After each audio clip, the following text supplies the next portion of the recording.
Hello guys, आज हम पढ़ने वाले हैं कंजंक्शन। पिछले लेक्चर में हमने देखा था कि प्रीपोजिशन कैसे रहते हैं।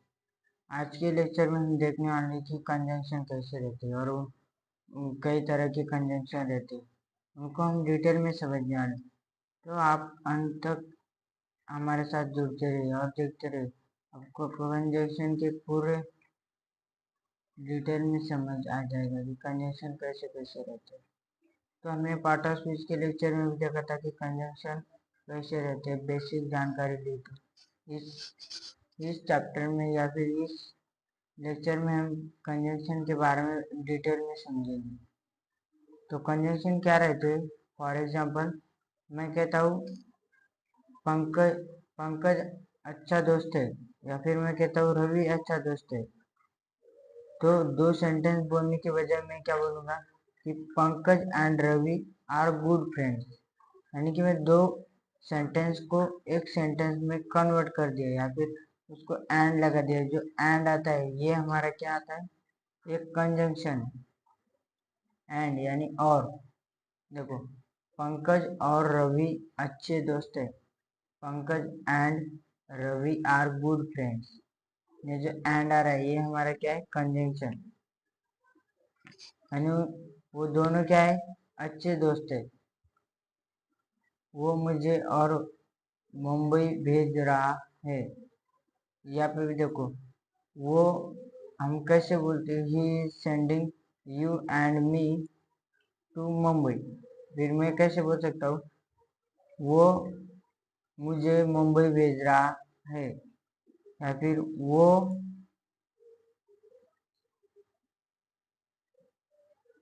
तुझे मुंबई भेज रहा है। ये प्रिंटिंग मिस्टेक हो गया, यहाँ पे तुझे। वो मुझे मुंबई भेज रहा है, या फिर वो तुझे मुंबई भेज रहा है। ये दोनों सेंटेंस बोलने की बजाय हम क्या बोलेंगे? ही इज सेंडिंग यू, यानी वो तुझे मुंबई भेज रहा है। एंड यानी और मी टू मुंबई, यानी मुझे मुंबई भेज रहा है। He is sending you and me to Mumbai, यानी वो मुझे और तुझे मुंबई भेज रहा है। उसके बाद आता है और, यानी या। आप ये किताब खरीद सकते हैं। ये you can by this book और दैट बुक।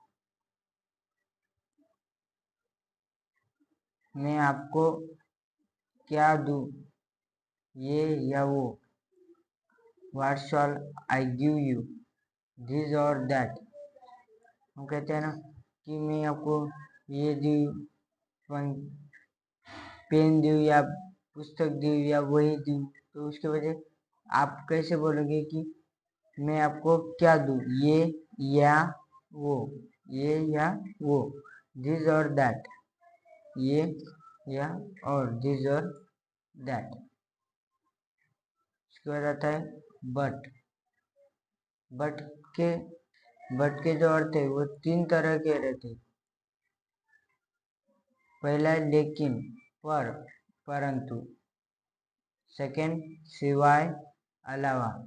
और देखो, जो कि हम सिवाय या अलावा इसके लिए बट का यूज करेंगे, लेकिन हम बट की जगह पे एक्सेप्ट का भी यूज कर सकते हैं। उसके बाद आता है बल्कि, यानी बल्कि के लिए बट का भी, और बल्कि के लिए बट की जगह पर रैदर का भी यूज कर सकते हैं। एग्जाम्पल के तौर पे आप अच्छे से समझिए। राम और श्याम अच्छे दोस्त हैं, पर वो एक दूसरे से लड़ते हैं। Ram and Shyam are good friends, but they fight with each other. यानी पर वो एक दूसरे से लड़ते हैं। वो बहुत समझदार है, लेकिन उसके पास पैसे नहीं है। वो बहुत समझदार है, लेकिन उसके पास पैसे नहीं है। अब देखो ये लेकिन, क्या आएगा, he is very intelligent but he doesn't have money. वो बहुत समझदार है, he is a very intelligent, लेकिन बट उसके पास पैसे नहीं है, ही डजंट हैव मनी। मैं तुम्हारे घर के अलावा कहीं भी जा सकता हूँ। I can go anywhere but not your home. अब देखो, मैं तुम्हारे घर के अलावा आ गया। अलावा का सेंस में मैंने क्या बताया था कि सिवाय या अलावा। बट की जगह पे हम क्या यूज कर सकते हैं, एक्सेप्ट। क्या, एक्सेप्ट। तो यहाँ पर देखिए, I can go anywhere, but not की जगह पे हम क्या यूज करेंगे, एक्सेप्ट, एक्सेप्ट यूर होम। मैं कुछ भी कर सकता हूँ सिवाय तुम्हें पीटने के। अब सिवाय आ गया, सिवाय की I can do anything but not beat you, यानी मैं कुछ भी कर सकता हूँ, आई कैन डू एनीथिंग, सिवाय बट नॉट तुम्हें पीटने के, बीट यू। यानी बट नॉट की जगह पे एक्सेप्ट का यूज कर सकते हैं। We can eat anything but not chicken. वो चिकन के अलावा कुछ भी खा सकता है, but not chicken. This is not a pen but a pencil. ये पेन नहीं बल्कि पेंसिल है। अब बल्कि आ गया ना, बल्कि की जगह पे मैंने क्या कहा था कि रैदर का यूज करेंगे। बल्कि का सेंस, जब बट की जगह पे हम रैदर का भी यूज कर सकते हैं। ये मैंने आपको ये एडिशनल इंफॉर्मेशन दे दी कि आप यूज कर सकते हो अगर आपको लग रहा है, लेकिन आप बट का ही यूज करिए, ये आपके लिए बेहतर होगा। क्या कहता है, Sanjay is not an idea, यानी संजय बेवकूफ नहीं बल्कि एक अच्छा समझदार लड़का है, एक समझदार लड़का है। बल्कि यानी but a sensible boy. Sanjay is not an idiot, Sanjay बेवकूफ नहीं बट बल्कि वो एक समझदार लड़का है। बट की जगह पे हम क्या यूज कर सकते हैं, rather, rather. He was not scolded but beaten, यानी उसे डांटा नहीं बल्कि पीटा गया। He was not scolded but beaten, but की जगह पे हम रैदर का यूज कर सकते हैं। अब आप बोलोगे कि यहाँ पे भी थर्ड फॉर्म यूज करें, वर्ब के थर्ड फॉर्म, यहाँ पे भी थर्ड फॉर्म यूज करें। तो जो कि आप यहाँ पे क्या हो रहा है कि ये पैसिव वॉइस का भी सेंटेंस है। आप आपको जब मैं पैसिव वॉइस समझाऊंगा तब वो लेक्चर में आपको समझ जाएगा कि पैसिव वॉइस में, और पैसिव वॉइस में जनरली हम वी थ्री का ही यूज कर सकते हैं और करते भी है। उसके बाद आता है इम्पोर्टेंट कंजंक्शन, यानी फॉर, एज, बिकॉज, सिंस, क्योंकि या फिर चूंकि, चूंकि, क्योंकि या फिर चूंकि। इनके रूल्स भी होते हैं। पहले हम रूल्स के बारे में अच्छे से जान लेते हैं कि रूल्स कैसे कैसे रहते हैं। देखो, सिंस, सिंस यहाँ पे सिंस, एक minute, since, since is use at the beginning of the sentence. Beginning यानी कि शुरुआती में। सिंस क्या, सेंटेंस के शुरुआती में यूज होगा। सेंटेंस के शुरुआत में बिगिनिंग का या फिर सॉरी सिंस का यूज करना पड़ेगा। सेंटेंस के शुरुआत में सिंस का यूज होगा।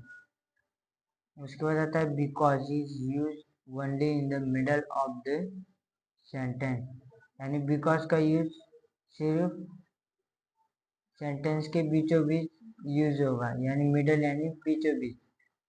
सेंटेंस के मध्य में यूज होगा।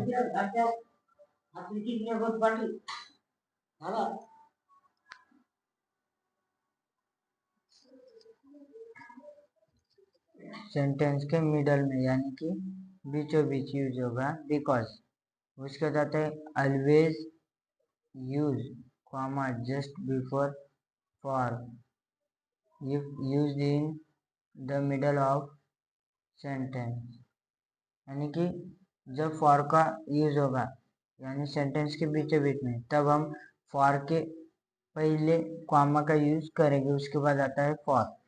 तो हम एग्जाम्पल के तौर पे अच्छे से समझेंगे। एग्जाम्पल देखिए, मैं नहीं आया क्योंकि मैं बीमार था। मैं नहीं आया क्योंकि मैं बीमार था। I didn't come because. Because मैंने बताया था ना कि because is use only in the middle of this sentence, यानी बिकॉज सेंटेंस के मध्य में यूज होगा। आई वॉज अनवेल, यानी मैं बीमार था। I was unwell. I didn't come because मैं नहीं आया क्योंकि मैं बीमार था। इसका अर्थ है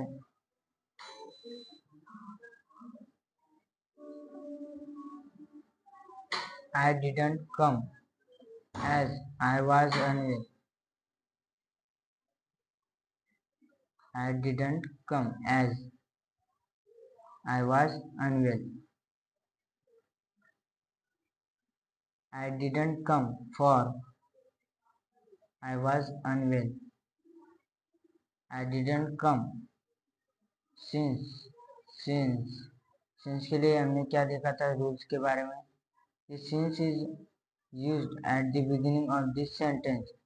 तो सेंटेंस के पहले since का यूज होता है, तो ये सेंटेंस क्या है हमारा रॉन्ग है। तो ऐसे सेंटेंस नहीं रहते, ये सेंटेंस क्या है wrong.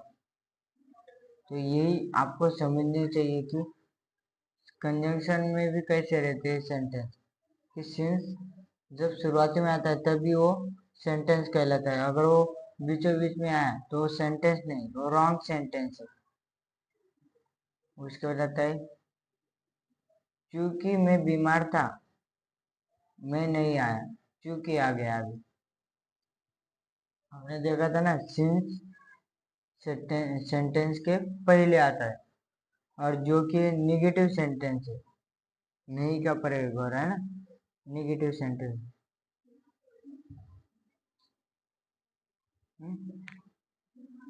Since I was unwell, काला कहे वो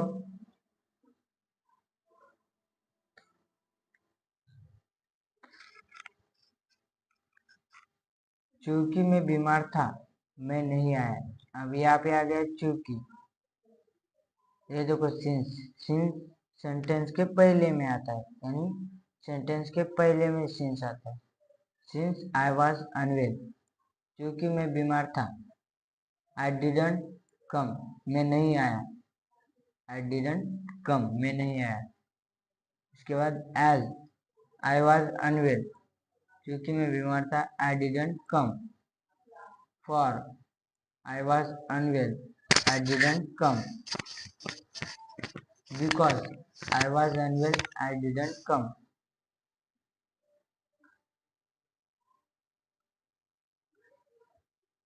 तो ये हो गया हमारा। नेक्स्ट कंजंक्शन है also, even, either, to, as well, भी, यानी इन सभी का एक ही मतलब होता है कि भी।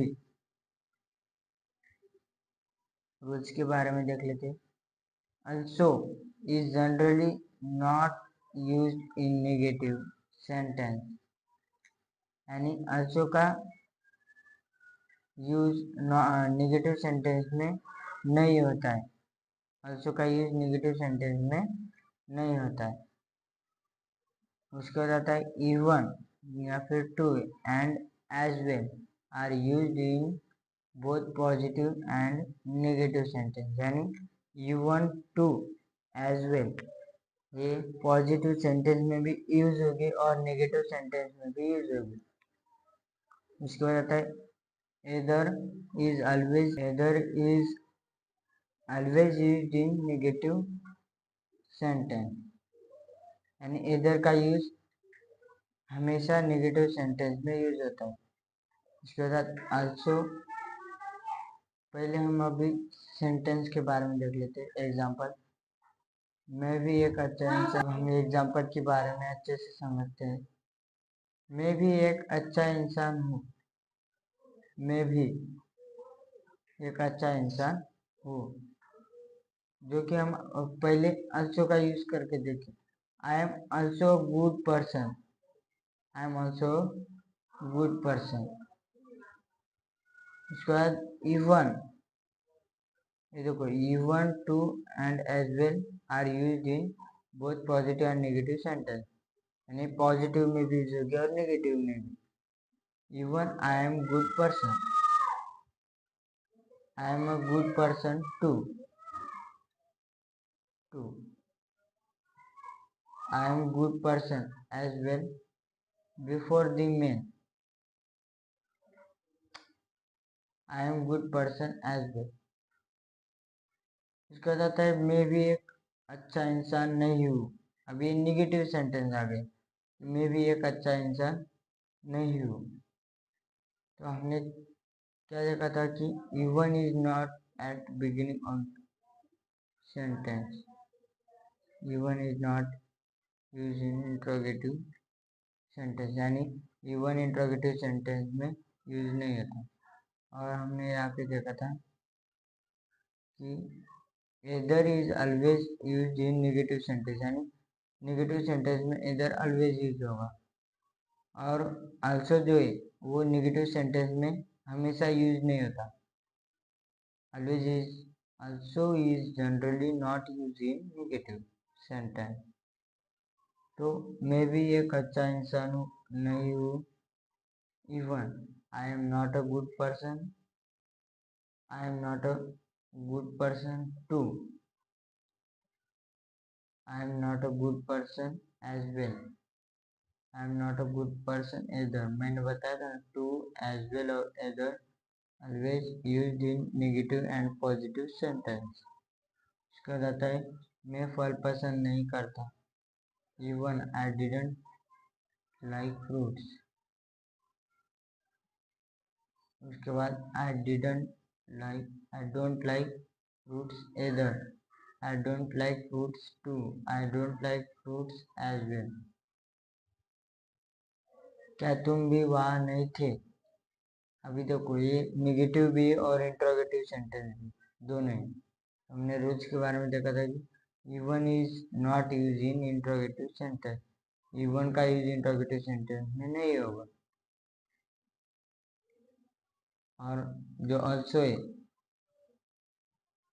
ऑल्सो भी निगेटिव सेंटेंस में नहीं होगा, यानी वो इंट्रोगेटिव सेंटेंस में भी नहीं होगा यूज। उसके बाद आता है तीन और हो जाते हैं कि क्या तुम भी वहाँ नहीं थे, were you not there either, were you not there too, और were you not there as well.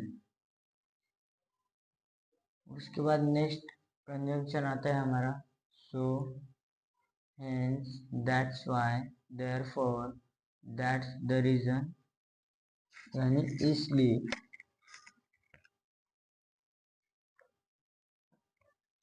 मैं बीमार था इसलिए मैं नहीं आया, मैं बीमार था इसलिए मैं नहीं आया। I was unwell so I didn't come, I was unwell, hence I didn't come. I was unwell, that's why I didn't come. I was unwell, therefore I didn't come.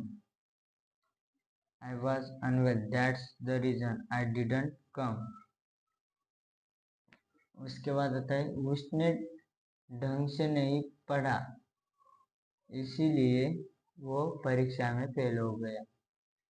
He didn't study well, so he failed the exam.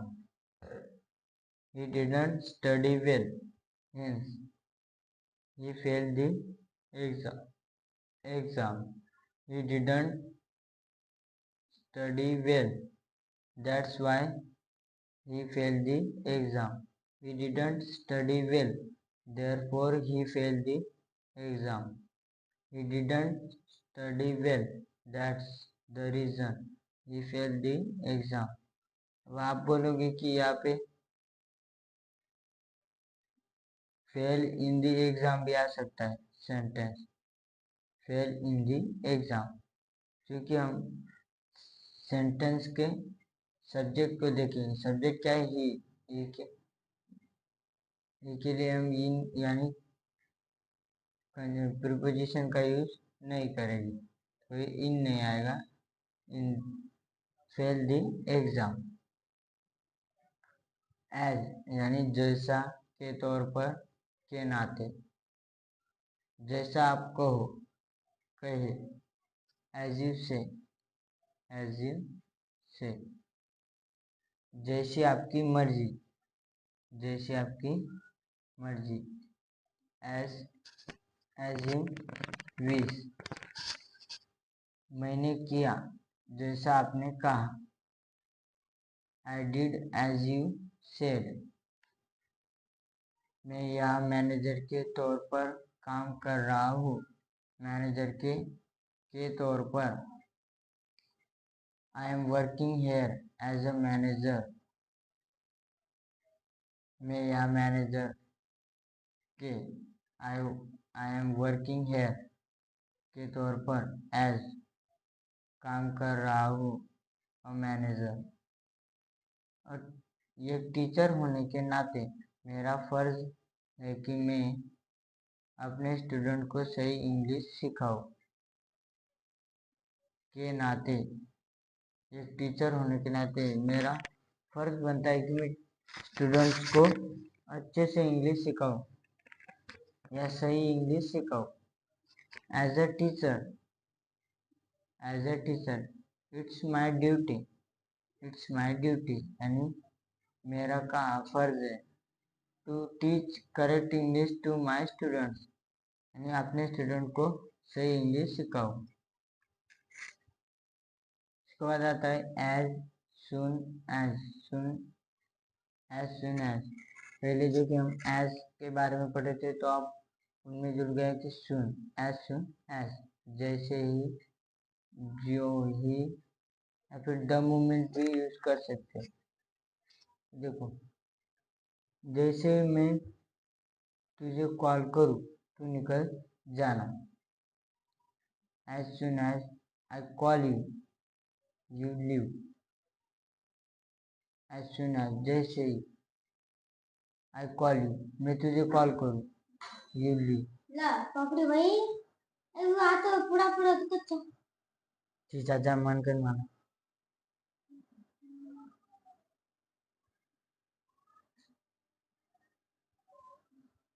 I call you यानी जैसे ही मैं तुझे call करूँ, तू निकल जाना, you leave, तू निकल जाना। उसके जगह पे एज सुन एज की जगह पे हम द मोमेंट का भी यूज कर सकते हैं। द मोमेंट कॉल यू यानी जैसे मैं तुझे कॉल करूँ, यू लीव, तू निकल जाना। फिर आता है जैसे ही मैं तुझे कॉल करूँ, तू निकल जाऊंगा, तू निकल जाना, जाऊंगा, तू निकल जाना, जाऊंगा, मैं निकल जाऊंगा।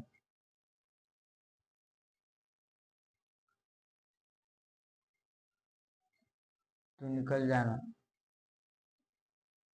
जाना ही है, सॉरी प्रिंटिंग मिस्टेक। तू निकल जाना। As soon as he calls you यानी जैसे ही मैं तुझे कॉल करूँ, यू लीव यानी तू निकल जाना। The moment he calls you, you leave the office. जैसे ही वो आया, मैं चला गया। जैसे ही एज सुन एज वो आया, ही केम, मैं चला गया, I left. The moment he came, I left. जैसे ही वो आएगा, मैं ऑफिस के लिए निकल जाऊंगा।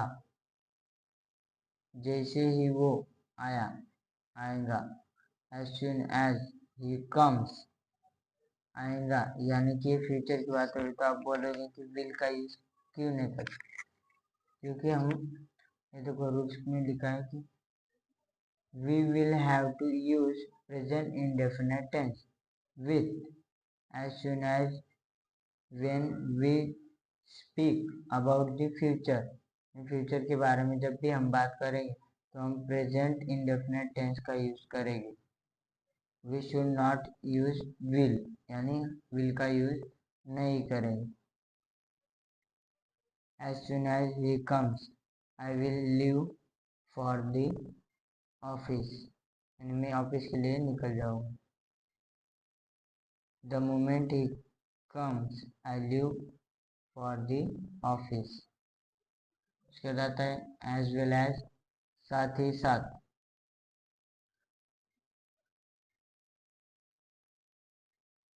एग्जाम्पल देखते हैं, रवि पढ़ा लिखा है, साथ ही साथ उसके माता पिता भी पढ़े लिखे हैं, साथ ही साथ। Ravi is educated as well as his parents are educated. वो अच्छा फुटबॉल खेलता है, साथ ही साथ वो क्लास में फर्स्ट भी आता है। He plays football very well as well as he stands first in the class. Stands का मतलब होता है कि क्लास में फर्स्ट आ गया, उसे बोलते हैं हम स्टैंड। वो साथ ही साथ उसके 3 भाई अमेरिका जा रहे हैं। He as well as his 3 brothers is going to America. अब बोलोगे कि इसका प्रयोग क्यों किया है, यहाँ पे तो 3 लोगों की बात हो रही है ना, उसके 3 भाई।